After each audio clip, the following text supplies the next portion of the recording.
I felt like such a loser at this point. I felt like there was just nothing.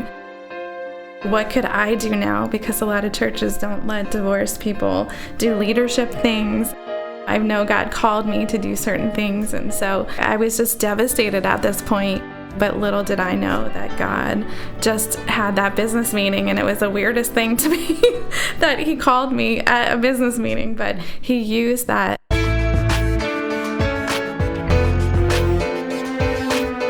Welcome to the Brand New Me podcast. I'm Frances. And I'm Pam. And we are two women passionate about helping others thrive in life, not just survive.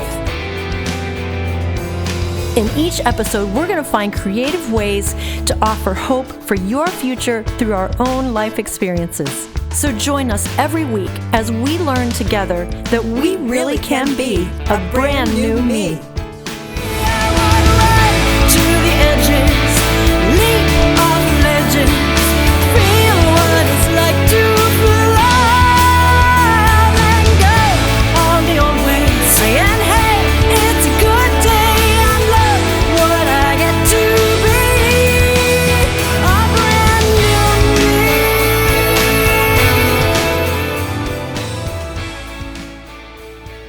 Hey, welcome to episode number 30 with Cristin Germaine.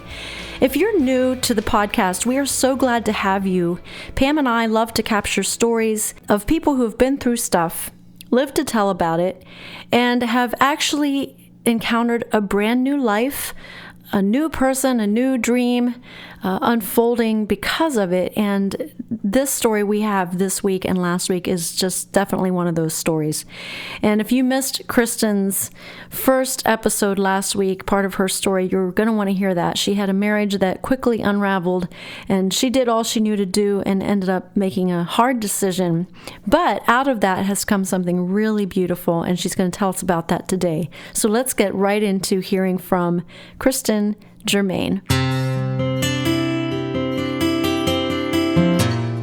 After I got divorced and went through that whole time in my life, I, as you can imagine, just felt the lowest of the low. I didn't feel like I was useful for much. I had always loved being in ministry, and through a series of events, I was taken out of ministry because I was getting divorced. And so that was super hard for me.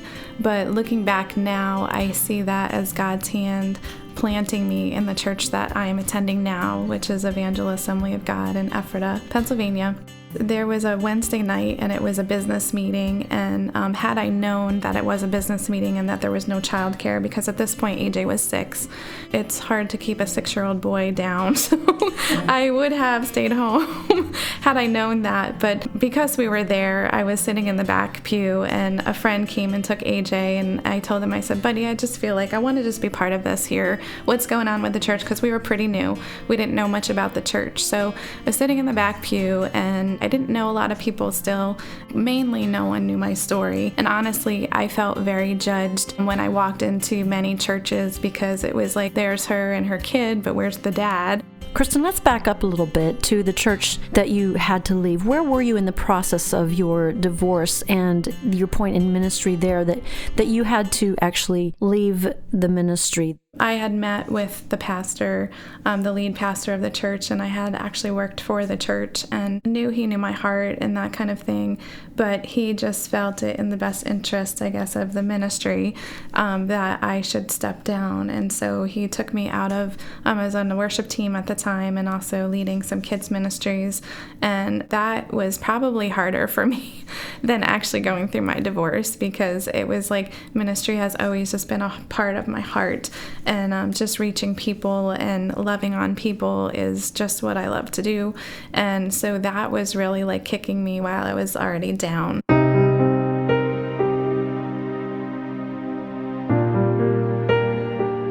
I worked through that, forgave that pastor, and really now I look back at it and I see that was really God's way of getting me to this new church that I was attending, where the pastor was actually, he was raised by a single mom, and I didn't know that at the time I landed there, but to see the pieces, how God was putting them all together, was really awesome. So I'm at this meeting, I'm sitting there in the back row and by myself, the pastor doing the normal business meeting stuff. Well, he starts talking about single moms and statistics. And as I'm sitting there, I'm like, wow. And then all of a sudden I felt like there was this light beam that came down from heaven. And it was like God said to me, he's like, Cristin, that's your ministry. I just sat there and I cried in a business meeting. And a lot of people cry at business meetings. Well, this one's because God got my number.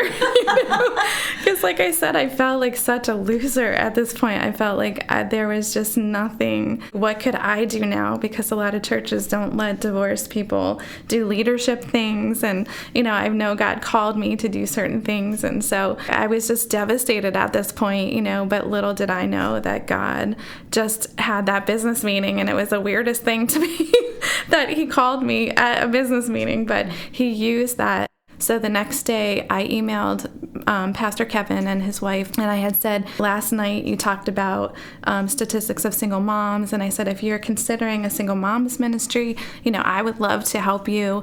So they wrote back and they said, Cristin, they're like, we're so excited because we've been praying and we're going to approach you about leading a single moms ministry. Wow. I know.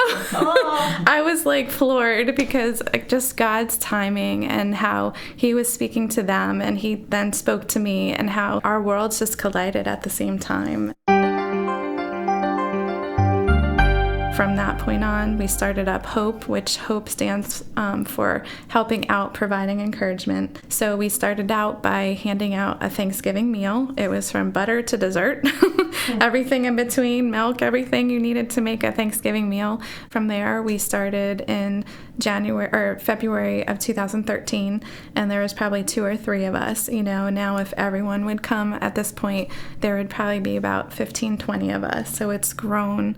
Through that, God has just used my story over and over again to help reach the single moms, because most of them have been through something, whether it's sexual abuse, whether it's, parents being divorced, whether it's being in an abusive relationship. Being a single mom is just hard, and so I live this life trying to make it, working full time, raising my son, now I'm running HOPE, and now we're expanding in that area where there's 2 girls I've been mentoring, and so they are going to be starting up HOPE groups in their churches and this month and next month. So I think it'd be difficult working with single moms, because how do you keep them encouraged? Because a lot of single moms are looking for a husband. Mm-hmm. They're looking for a lot of support. They may be depressed about it. They may feel down on themselves about it. What are some of the things that you do to encourage them to say, I can do this, and God can be with me. He can be by my side, whether I'm married, whether I'm not married. What are some of the things that you do? What I do with my single moms is I'm always connecting with them. I'm constantly checking in on them, just saying, hey, how are you doing? I'm a big prayer person, so I will either text prayers or I will, call them up and we'll talk through the things that they're going through. What's fantastic about HOPE is we meet the first and third Wednesdays, and so we're able to meet together as a group, and there we laugh, we cry, we share our hearts. I try to make things very practical to the single moms. Like, we just finished up a series called To Date or Not to Date. And so that is the question. That is the question. And Pam, you actually came and spoke. I did. Oh boy. Mm-hmm. So I try to bring in special speakers who can Pam is special. Yes, yeah. She is.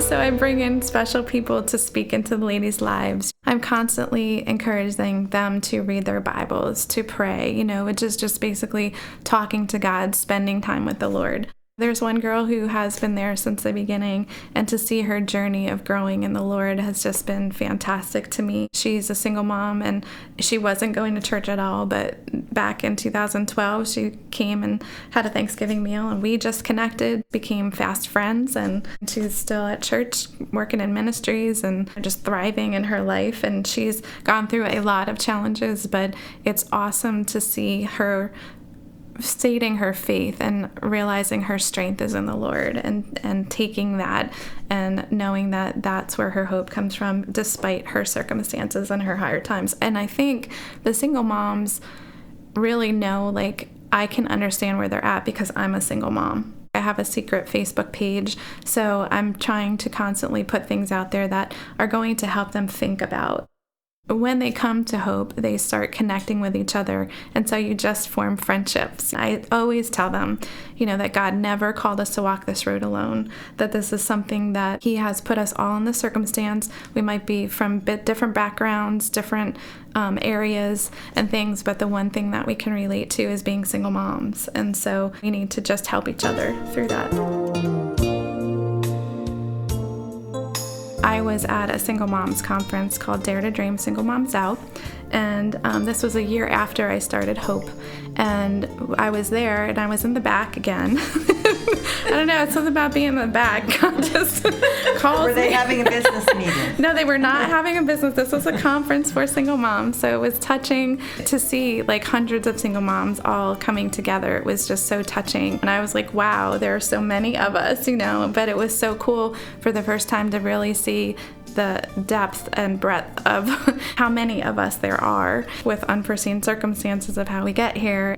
So I'm standing in the back and I'm watching the speaker at the front, and I see all these ladies, and I remember God speaking to me again, and He was like, Cristin, He's like, I want you to do this in Lancaster. And I'm like, do you realize I'm like working full time? I'm like raising my son, I'm doing Hope, trying to make that happen and stuff. And it was very clear. I was like, you know what, if you want me to do this, then you better provide for it and you better help me, because I'm like weak here, just trying to live my life. And so that was in 2014. And I took the next 2 years to just plan and talk and meet and talk and try to help spread awareness, and I had asked the lady who was running this conference if I could use Dare to Dream Single Moms Day Out, and she said, yes, definitely you can use that title, because for me it rang in my heart that as a single mom I can still dare to dream in my circumstances, even though I don't feel like I'm worth much anymore and I don't know my value because I was pounded down so much, but God can still put dreams in our heart and a vision. And so from that point on, I started to plan Dare to Dream. July of 2016, had our first conference, and basically it was a time where ladies can come, and there was free childcare. The whole event was free. Because it was free, that means I was raising the money to fund the costs of the conference. Pam one day just said, you got to meet this Cristin Germaine, and like, great. As soon as Pam says we have some Poom. Poom. That's a good name for you. It's not a good name for you. That would be great. Whenever Pam says, I found a story, like, great, like, bring her in. And so I didn't know a thing about you, and you just sit down and you tell me your dream and how much this costs and that it's free for the women. So if you don't mind, tell us what you have to raise to do this. Yes, well, the first year there was no basis for anything. So I had no idea what the costs were going to be, but my goal was $10,000 because I just know how events are run, and my whole life I've been involved in running events, and so just knowing the costs, and I'm just I think from being a single mom, you just pinch your pennies, and you just want to use every dollar to the maximum. And so the first year I raised $10,000, and I stood before my single moms. I'll never forget this. And I'm like, we're going to do this conference. And I said, I'm going to raise $10,000. And they literally laughed at me because it was just like, yeah, nice. Right, Cristin, way to dream. I said, hey, dare to dream. Daring to dream, yes. Daring to dream. And so I thought, God, if you can pull this off, it's going to be like a major miracle. So again, I just started telling people my heart, and especially the people who are my close friends who knew my story. I think they were so thrilled that God could take something so awful and make it into something so amazingly good. they were more than willing to just put in effort to help me. I did a lot of fundraisers, but there were very generous people who would just give towards it because they knew who I was and they trusted, my vision, and they trusted what God was doing because they were seeing the fruits of all of the work that I was putting into planning this event. And so when it was all said and done after the event, it was we had raised $11,000. Not only that, but we had a gift to give away to every single mom who registered. So there was that, and then we had a diva shop where the ladies had diva dollars. So they got like 6 diva dollars, I think, but people had donated very gently used purses and jewelry and scarves and slippers and socks and new things that the ladies could take these diva dollars and buy these things for themselves.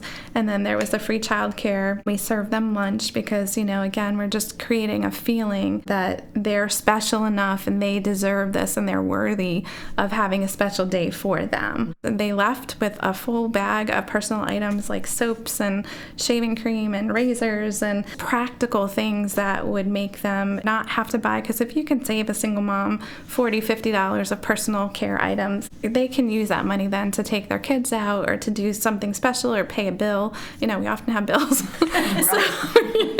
That first year we had 90 single moms and we had 70 children, and then we had close to 100 volunteers. So it was just it was an amazing journey. And one thing it did for me is it just showed me that, Cristin, you can dare to dream. Feel in my heart, pound a brand new theme. I'm pressing on to a bigger dream. I wanna run to the I stood there the day of the conference and I just wanted to cry because it was so emotional, because I was like, oh my gosh, you pulled off this dream that you put in my heart. That's pretty awesome. Wow.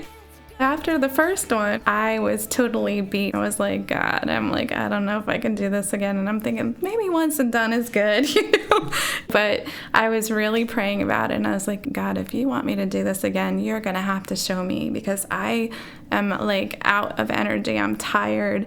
I don't know how to make this happen again. Can I make it happen again? Just because one year's been successful doesn't mean a second year will be. So I was at work the one day and a lot of my coworkers actually came and helped at the conference, which was awesome, because I work in a secular job. And one of my coworkers emails me and she's like, Cristin, she's like, I'm moving. I have over 100 purses that are brand new. Can I just give them to you? Oh, that's awesome. And so I was just like, okay, God, I'll do this. From there, God just kept providing and kept encouraging me through people. And, the ones who came to the first one were excited to do it again, And so it was just awesome. I put a lot of teams together the second year because a key to my success was having good teams around me. But it was amazing after the first one, because I got one email that came at just the most timely moment, which was amazing, because God knew I just needed to be encouraged, because at that point I had given everything I had, 150%, so I was at nothing. And this lady wrote to me and she said, Cristin, this was the most amazing day and brought me such hope, and it's changed my life. And to this day I'm still good friends with this lady now. And she said to me, as I got to know her more through the year, she said, Cristin, you don't understand what Dare to Dream did for me. She said it was one of those situations that a few months earlier I was going to commit suicide because I felt so hopeless and so in a place that I just didn't know where God was. But Dare to Dream changed my life forever. And your story, because I told my whole story at that point. And I think it was her story that helped me to realize I need to keep going. I can't stop going, because there are too many women out there like I was who need hope and need God. And they need to know that this life isn't all that there is, that there are dreams to put in your life that God has for you, and that He has so much more for us.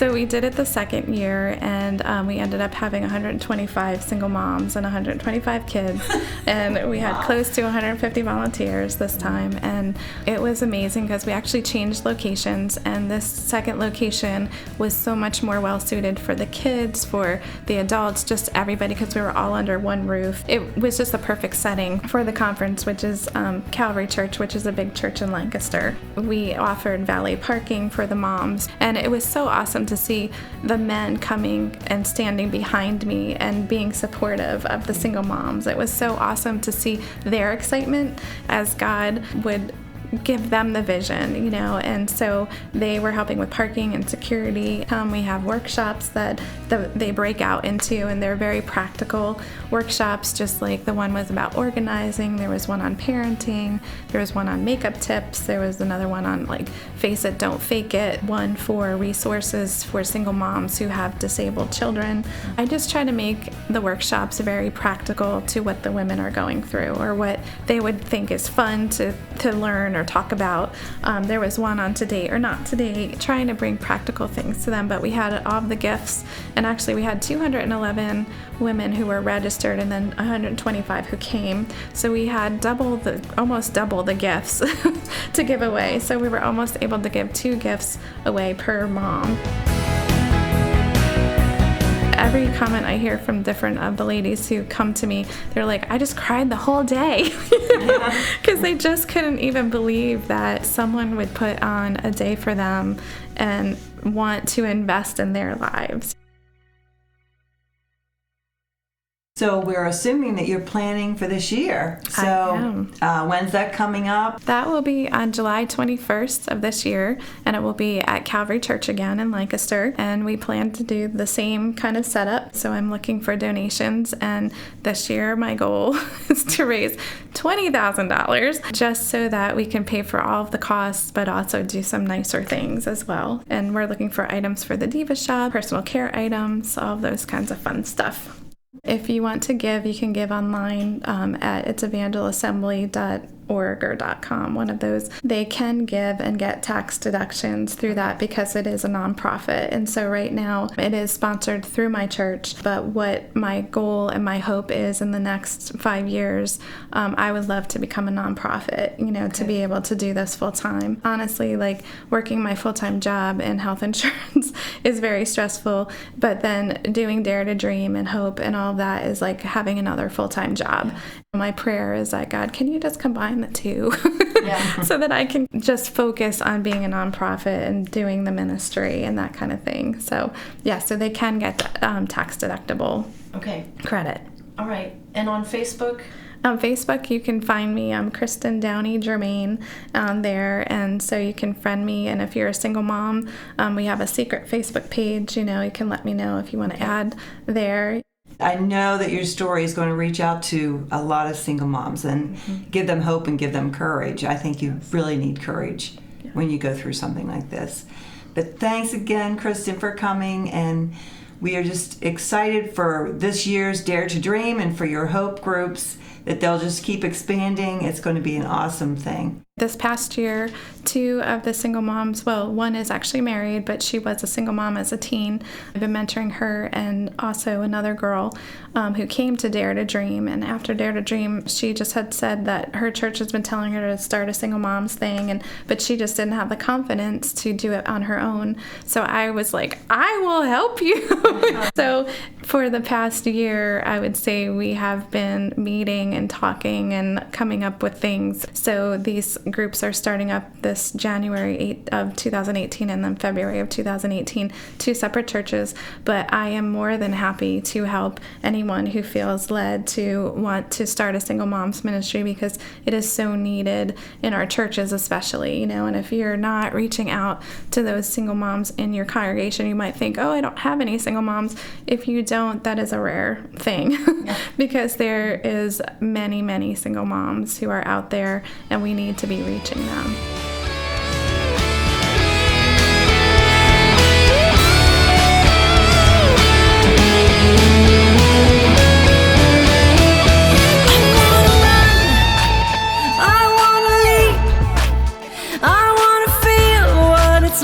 To fly. I'm letting go.